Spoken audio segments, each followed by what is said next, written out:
जे काही आरोप केले की मातोश्रीवर मरायला लागतात, जर तुम्हाला तिकीट हवं असेल तर, पद हवे असतील तर, किती तथ्य वाटतंय आणि काय तुमची याच्या संदर्भात? मी सांगतो ना, मी उपमहापौर पण झालो, महापौर पण झालो ना. मला ह्या गोष्टी कधीच कराव्या लागल्या नाही, कधीच करावं लागल्या नाही. फक्त तिथं कार्यकर्ता जो असतो ना, कार्यकर्त्यांना बरोबर न्याय मिळतो एवढं नक्की. त्या आता पदावर बसलेले आहेत, विधान परिषदेच्या याच्यावर आहेत. तुमच्या आरोपांमुळे कायदेशीर कारवाई सुद्धा त्या पुढे हे करू शकतात. करू द्या ना, करू द्या ना.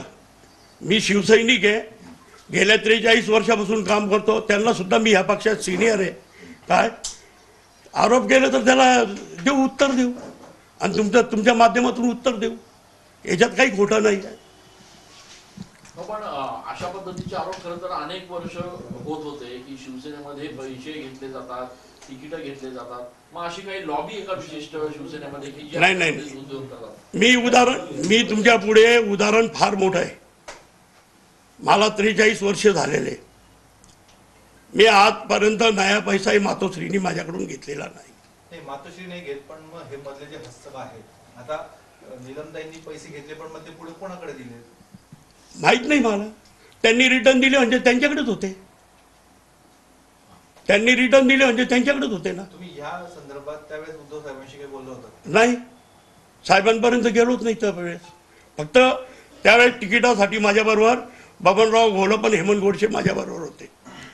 त्यांनी उद्धव साहेबांना सांगितलं होतं, जर तुम्हाला निवडून आणायचं असेल तर तिथं विनायक पांडे, आणि शोसाठी द्यायचं असेल तर अजय बरोबर. पण भाऊ, या संदर्भातली कल्पना वरिष्ठ नेत्यांना, उद्धव साहेबांना आहे का की अशा पद्धतीने त्यांच्या अपरोक्ष हे सगळे प्रकार चालू होते? कोणी शिवसैनिकांनी ही तक्रार किंवा ही माहिती दिली होती का त्यांच्यापर्यंत? इतकं काही मला माहिती नाही. पण हे शिवसैनिकांना हे नेते जर तिथपर्यंत पोहोचूनच देत नसेल तर उद्धव साहेबांना माहिती कशी होईल?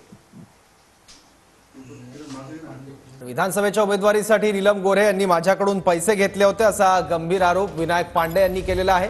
उमेदवारीसाठीच्या स्पर्धेचा गोऱ्हेंनी फायदा घेतला आणि पैशांचे व्यवहार झाल्याशिवाय त्या कुठलंही काम करत नव्हत्या असा आरोप देखील विनायक पांडे यांनी केलेला आहे.